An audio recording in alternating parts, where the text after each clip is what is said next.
Fast forward, Unicom Ewo Channel, so how AG Politics Avenue. Political source training because making headlines in Jembre, na EDB Exumo, Unia need Yimina Humbraximu, West Oxay Imunra Yinsimu. Na Yako Yinsima, Unia, and Yaksam Kutua Crow, and Yaksam Kutua Cry, J.Mensah, and then who actually and Yaksam Kutua Cry. Na Ningan say, a Kubia, a positive transparency and accountability movement, Ghana. Woman at the petition at me at the Aquaco dine a year or Mampain say, J.Mensah, yin mameno, yin fro cra as ye see, boss. Na Nina say, what bought mine car, na quite ben of us or bought mine car.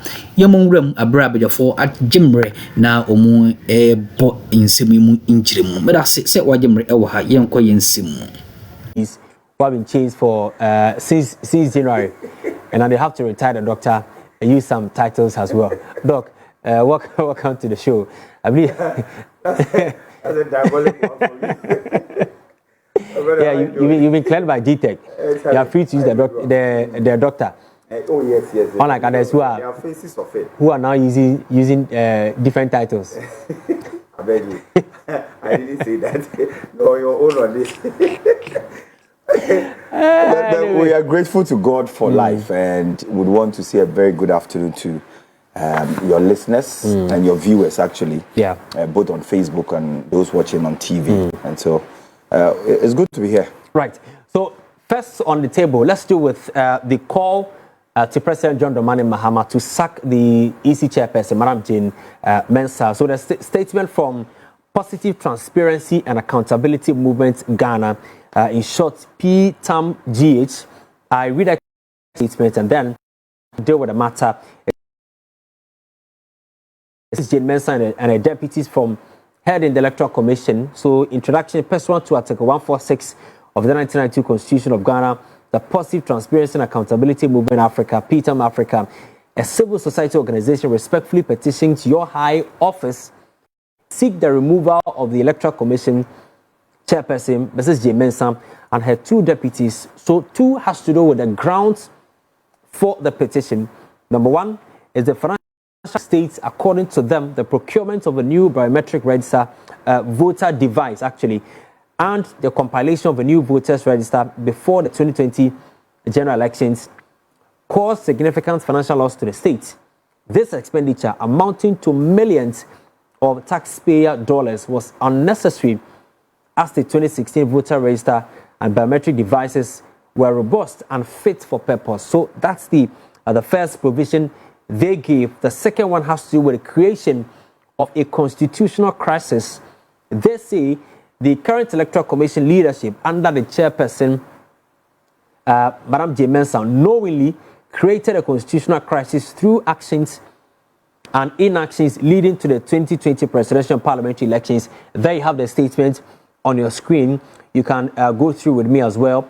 They ignored prudent advice from various stakeholders, including civil society organizations, traditional leaders, religious figures, and political parties regarding the risk and implications of their decision, specifically the decision to mandate a new voter register registration exercise during the peak of COVID-19 pandemic, endangered public health and exposed millions of Ghanaians to life-threatening risk, actually.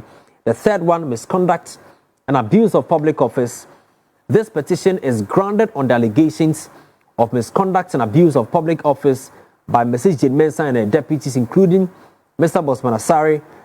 These issues include gross incompetence, bias, procurement breaches, and poor corporate governance, all of which undermines the principles of free, fair, and transparent elections. So these are just excerpts of the story that I'm sharing with you.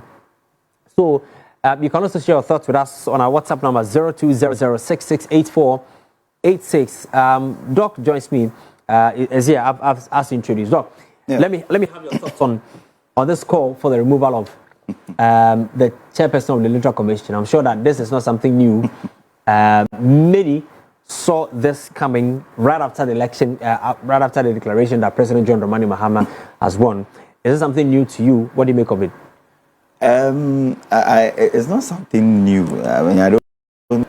And clearly, when you look at the date of the letter, clearly, that was like 1st August 2025.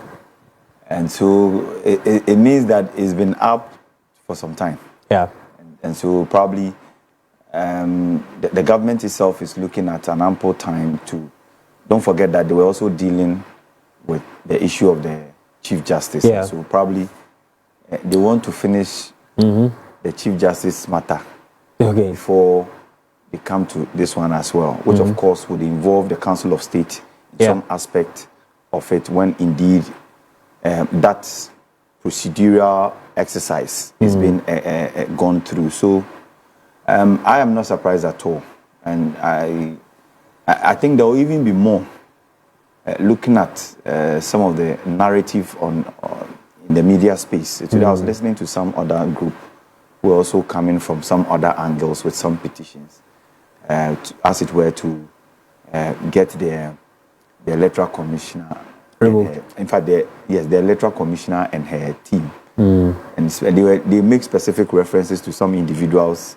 Not everybody do. Some specific individuals. So largely, the two deputies, Dr. Masari and Samotete, the electoral commissioner herself, so the chairperson. So, like I said, it's not in doubt at all. Let's also understand, and let our viewers also understand that the processes in removing an electoral commissioner is also not an easy thing. It is not just like you don't like somebody and then somebody writes a petition and then you go. Yeah, sure. Yes, it has to go through a system and a process. And for those who are minded about how the processes went for Madame Charlotte to say, so shall this one also be. The former electoral commissioner. So how the system went over there, I am sure that is what is going to happen if indeed these petitioners are minded to push for whatever they are seeking for. I've gone through the petition, and well, I am not in a position to determine whether or not it will suffice. But there are some of the claims that, in sharing my view about, there are some of the claims.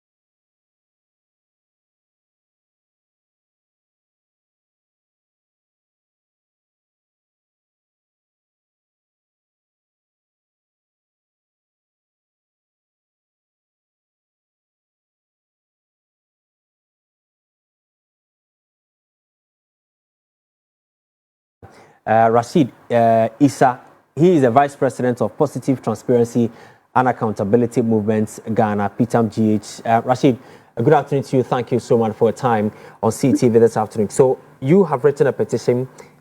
First, you are petitioning President Mahama for the removal of the Electoral Commission chairperson. You cited so many things, key among them financial loss to the state, creation of constitutional crisis, misconduct and abuse of public office. Why do you think it's necessary for the EC chair to be removed?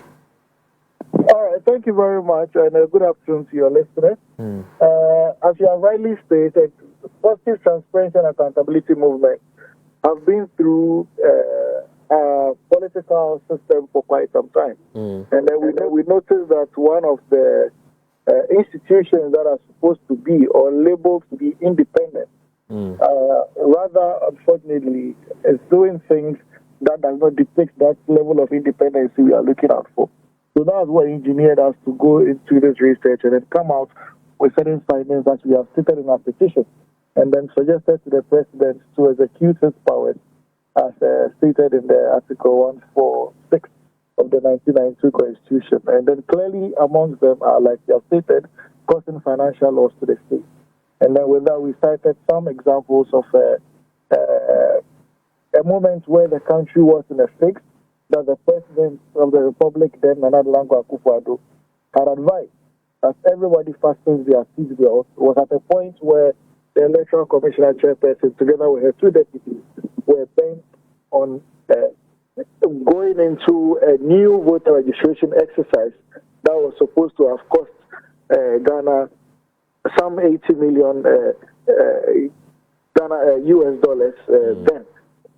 Despite advices that we went through from other CSOs and then European Union organizations, she still went on to ensure this exercise was conducted. We also cited some issues of abuse of office, where we saw the Electoral Commissioner who, knowingly or unknowingly, had to go to the extent of appointing people who openly had contested on the ticket of political parties to come and then supervise or be returning officers at certain regions, on behalf of the Electoral Commission, and an election as critical as the 2021. We also look at the constitutional crisis, where we wanted to prevent uprisings in certain parts of the country. So if you look at it, deliberately disenfranchised people and then also went against their constitutional will or right to elect people to represent them in parliament. We remember what happened at Central Kofi, Akuffo, Lolobi, and then Co. And so, where these people were denied parliamentary representation for 4 good years. Now, if these people are decided to, stand up on their feet, carry weapons into their own hands, and then have neighboring communities support them, we can imagine what will happen in this country. We saw the agency and then rush.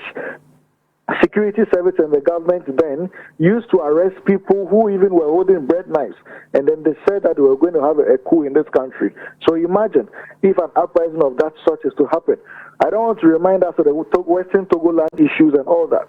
So these and many other things are things we believe that makes the Electoral Commissioner to be in a position where she has not conducted herself well, and then we have to look at them.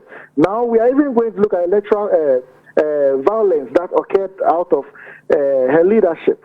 We are going to cite the Ayawaso West Wagon violence, the Techiman general elections in 2020, and a host of them, which she has not been able to conduct herself well. But if we are looking at the constitutional amendments and then what is required before one can be moved out of office, it clearly states out there. And then we believe that she's not fit for purpose. She has shown signs of incompetence in her office or in her duties, and has also misconducted herself for a person who holds that high office. I see. So President John Dramani Mahama, after or since you presented a petition, I'm sure that you've had no response from the presidency, correct? Definitely, yes, correct. Great. So it seems that President John Dramani Mahama is silent on the matter. What then do you hope to achieve with this petition? I've said all the time that the president and his government, as much as we have our priorities, also have what they are also looking out for in terms of administration.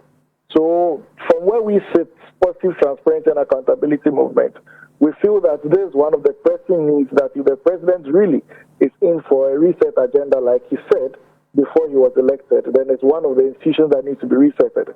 However, it is up to their discretion to decide when and how to attend to them, even though we deem it very important. We were a bit alarmed initially when we were not getting feedback from them, but we have also observed a number of activities or actions being taken by this government that we are suddenly motivated that if the systems that were supposed to be put in place to be attended to the petition that went for the removal of the CJ has been successful, that today, based on the petitioner's suggestions or recommendations, a committee has gone together and then has brought a conclusion that led to a removal, then we believe that it is in place for the chairperson of the Electoral Commission and her 2 deputies also to be looked at, and the necessary action should be taken. I see. Well, what do you say to many or those who say that this is a politically motivated agenda to kick out the Electoral Commission chairperson? I mean, there's nothing you can do in this country or any part of the world that is going to directly benefit everybody or be in the good eyes of everybody. There are some that will surely complain. It is unfortunate that our wake-up call has come at a point where we have a government who has some of its people who also were against the Electoral Commission's activities before the 2024 elections. What we seek to do is to ensure that probity and accountability takes its good form. What we seek to do is to have an electoral reform in our country where people will have more confidence in the Electoral Commissioner, whilst we call it independence. What we are looking out for is not to establish precedents where every government will come and decide to put up their own Electoral Commissioner, but rather to put people of credible personalities to be able to work. And then, I mean, we continue with the good ones we had, like our own Afarijan and then others. Of course, that was what I was going to ask. That is this not a continuation of a precedent being set by a previous government, where every president comes, so every government assumes office, and then wants to have its own leaders as far as the various arms of government, certain agencies are concerned? How do we deal with this matter going forward? I mean, we are looking at, like I said, credibility, and then when you come and conduct yourself well, I'm not sure there will be anybody who will not feel comfortable to work with you. We have had issues where flag bearers clearly declared their stance by saying they did not in any way supported government institutions. And then when they came and made certain changes, that looks so political. But I'm not sure we've heard anything of that sort here, even though we've had the president now, when he was flag bearer, then complaining, some of his party members also complain about the Electoral Commissioner's activities and all that. We are not politically motivated.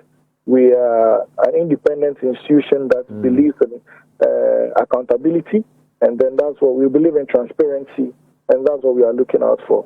Like I said, it is only unfortunate that it happened at a time that people in government also have a fair share in whatever we are looking out for to be the result of our petition. Very well.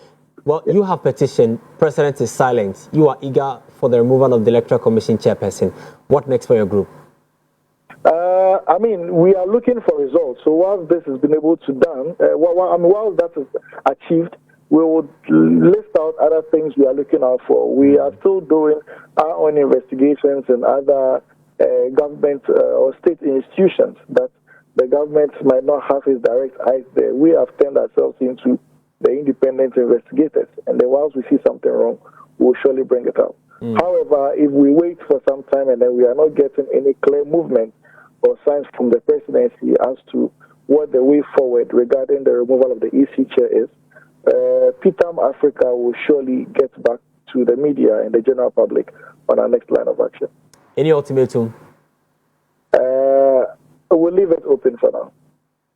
Right, Rashid, let me thank you for your time this afternoon. So that's Rashid Issa, who is the Vice President of the Positive Transparency and Accountability Movement in Ghana, PITAM GH. The Doc, yeah. I'm sure you listened to... That's a beautiful interview you had there. Interesting. Yes, and so, like I said, Kwame, it's important that the viewers and our people understand that this is happening as a result of somebody feeling that the Electoral Commissioner or the Electoral Commission itself might have misconducted themselves, the leadership actually, or may have engaged in some incompetencies as well as bias, because there are grounds on which you can come and for some of your issues to be addressed if you really want serious about getting an Electoral Commissioner. Because don't forget that Electoral Commissioner chairperson is in the league of a court of appeal judge. And so if you are bringing a petition for the removal of such a person, you have to come strong and be grounded, well grounded. If deputies are also coming on the grounds, or they stand as high court judges, they are in the league of high court judges. And so whatever petition you are bringing against the deputies should also be watertight and carry that gravitas. And so for me, like I said, there are some. I've read through the petition. Yes, you could clearly see that it is tailored to fit a certain clause that can really catch that agenda or that we and some other team course or channel so mamma so jemre e wahada senen so bad ye no e dia dumbi edum ye nia yen sen hia man na yen so mo kwan sonko so kra.